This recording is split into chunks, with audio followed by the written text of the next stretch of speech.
നാരായണീയം ഒരു കൈയിലെടുത്തുകൊണ്ടും മറുകൈയിലുള്ള നറുവെണ്ണ നുകർന്നുകൊണ്ടും തന്നാശ്രിതർക്ക് തുണയായി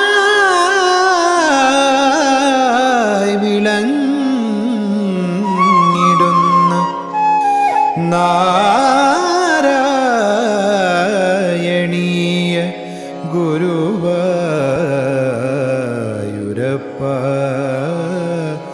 നമോ നമസ്തേ.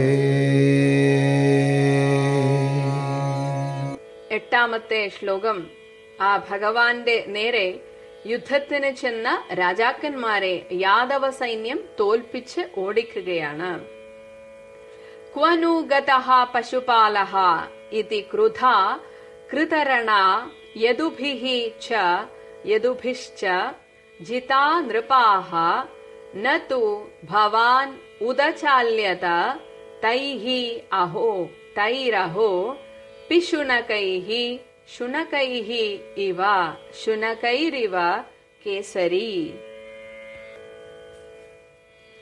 പശുപാലഹ, ആ ആട്ടിടയൻ അല്ലെങ്കിൽ ആ പശുക്കളെ മേയ്ക്കുന്നവൻ, ക്വനുഗതഃ, എവിടെ പോയി? ആ ദേഷ്യം വന്നപ്പോ ആ ഭഗവാൻ ചെയ്യുന്ന ജോലിയൊക്കെയാണ് തെറി വിളിക്കുന്നത്. അതും പറഞ്ഞാണ് തെറി വിളിക്കുന്നത്. അത് എല്ലാവരുടെയും ഒരു സ്വഭാവമാണ്.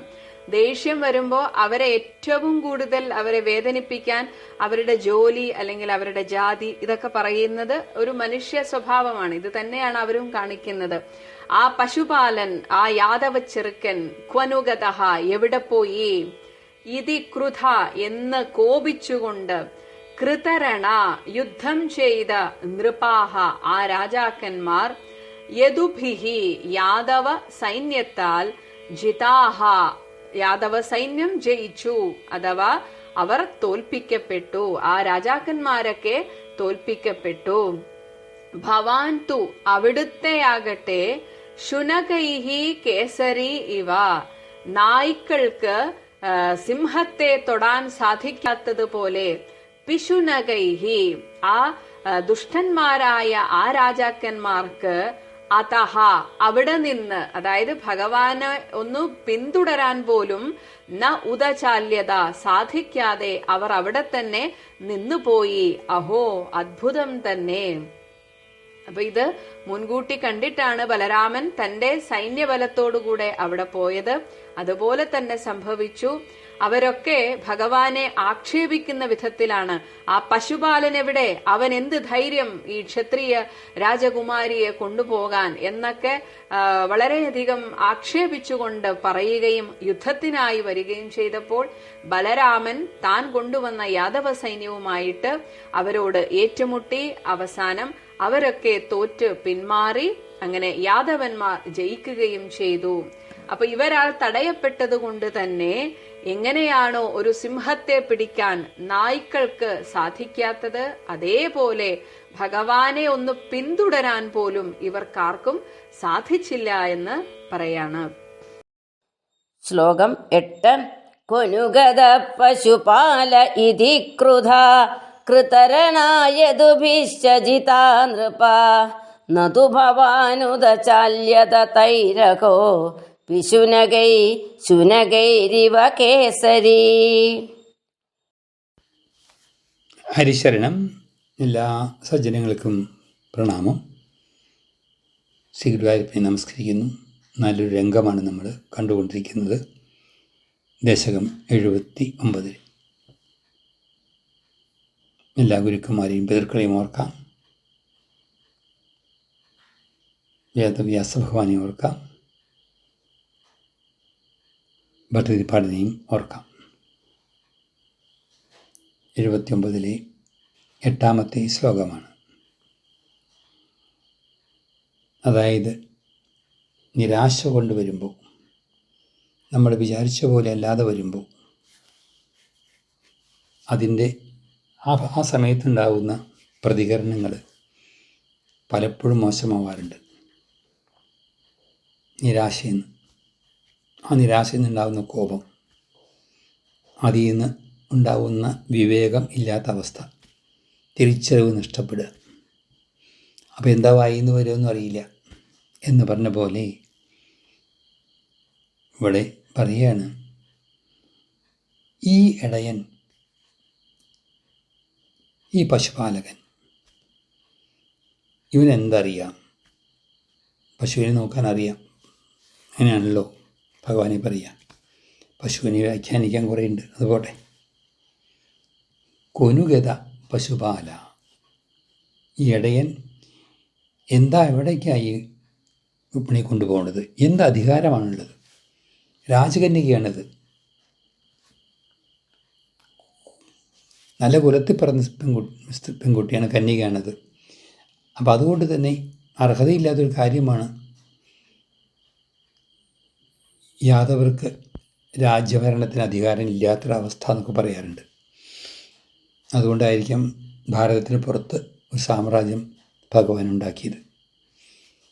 ഏതായാലും ആക്ഷേപസ്വരം അല്ലെങ്കിൽ അവഗണിക്കുന്ന തരത്തിൽ, പുച്ഛഭാവത്തിൽ പറയുകയാണ്. അതും അതേസമയം അതിക്രോധത്തോടു കൂടിയിട്ട് അവരെല്ലാവരും സൈന്യങ്ങളെ കൂട്ടിക്കൊണ്ടുവന്നു.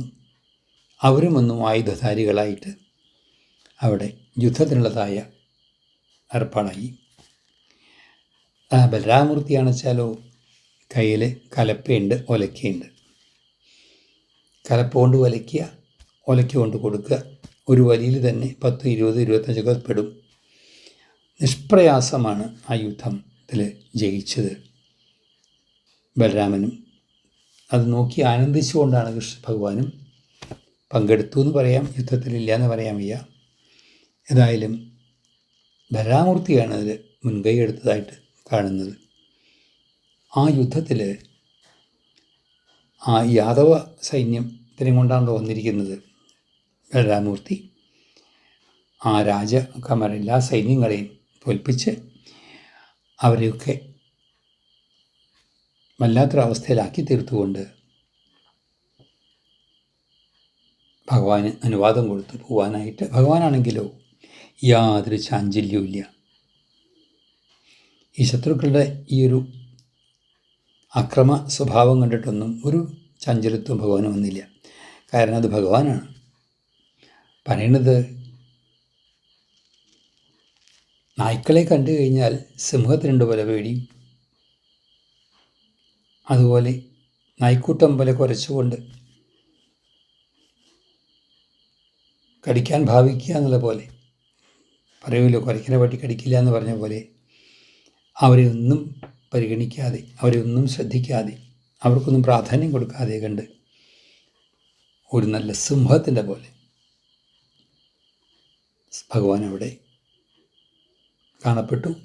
അങ്ങനെ രുക്മിണിയും കൊണ്ട് പോവുകയാണ് അവിടുന്ന്. ഇവിടെ മനസ്സിലാക്കാനുള്ളത്, ആശ്രയിക്കുന്നവരെ രക്ഷിക്കുന്ന കാര്യത്തിൽ എന്ത് തടസ്സം വന്നാലും, ഏതവസ്ഥ വന്നാലും ഭഗവാൻ അതിനൊക്കെ മറികടക്കും. നമ്മുടെ ജീവിതത്തിലും ഭഗവാനെ ആശ്രയിച്ചുകൊണ്ട് മുന്നോട്ട് പോവുകയാണെങ്കിൽ പല പ്രതിസന്ധികൾ വരുമ്പോഴും അത്ഭുതകരമായിട്ട് നമ്മൾ അതിൽ നിന്ന് പുറത്തു വരും, അനുഭവസ്ഥർക്കറിയാതെ. കാരണം ഭഗവാന്റെ മുമ്പിൽ ഒരു പ്രതിസന്ധിക്കും വിലയില്ല എന്നർത്ഥം. ഇതൊക്കെ മനസ്സിലാക്കുക. നമ്മൾ ഓരോരുത്തരും അങ്ങനെയുള്ളതായ ധാരണയോട് കൂടിയിട്ട്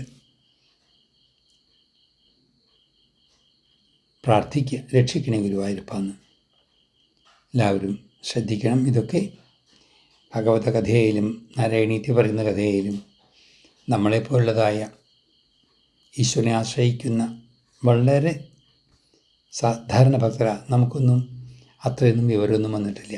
എന്നാലും കൃഷ്ണ ഗുരുവായൂരപ്പ, അവിടുന്നാണ് ഞങ്ങൾക്ക് ആശ്രയം എന്നൊരു ചെറിയ ബോധമെങ്കിലും നമുക്ക് ഉണ്ടല്ലോ, അത് തന്നെ ഭാഗ്യം. എല്ലാവർക്കും ഭഗവാൻ അനുഗ്രഹം ഉണ്ടാവട്ടെ. ഹരിശരണം.